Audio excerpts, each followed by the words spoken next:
Seorang wanita diracuni oleh ibu angkatnya dan dibuang begitu saja di jalanan, hidup atau mati, tanpa sengaja masuk ke mobil Tuan Black. Karena efek obat, dia tidak bisa mengendalikan dirinya sendiri, dan melakukan hubungan badan dengan pria itu. Ketika dia bangun pada hari berikutnya, dia menemukan pria itu terluka. Tidak heran dia tidak punya tenaga untuk melawan tadi malam. Jadi, setelah membalut lukanya, dia buru-buru pergi. Kembali ke rumah, dia mendengar percakapan antara ibu angkatnya dan playboy palsu itu. Tidak disangka, 19 tahun perasaan begitu saja. Jadi, dia berbalik dan pergi, memutuskan untuk pindah ke kota lain. Pada saat bersamaan, pria itu, setelah kembali ke rumah untuk dirawat karena cederanya, bangun dengan penuh amarah. Dia adalah Tuan Black, tetapi dia membiarkan seorang wanita asing mengambil keuntungan darinya.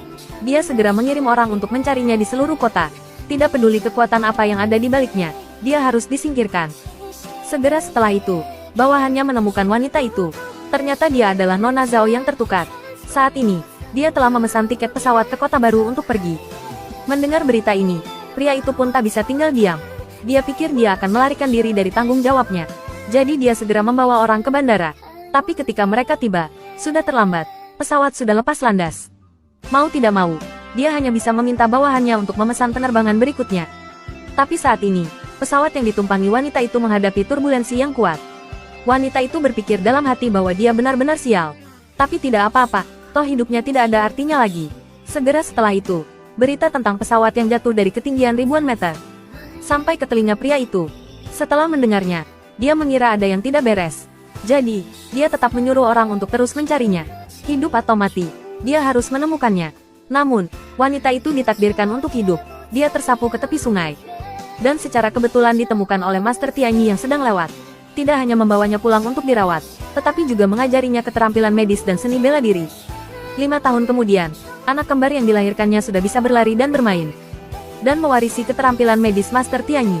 Mungkin di masa depan mereka juga akan mengambil alih sekte Tianyi. Namun, saat ini, sang guru menerima berita yang menghancurkan kedamaian mereka. Pria yang membuatnya hamil di luar nikah 5 tahun lalu telah datang, telah mengirim banyak orang untuk mencarinya selama bertahun-tahun. Sepertinya dia tidak akan melepaskannya. Jadi, wanita itu segera memutuskan untuk tidak melarikan diri lagi. Bagaimanapun, bahkan desa teratai yang begitu rahasia pun dapat ditemukan. Kemanapun dia melarikan diri, dia tidak akan bisa melarikan diri.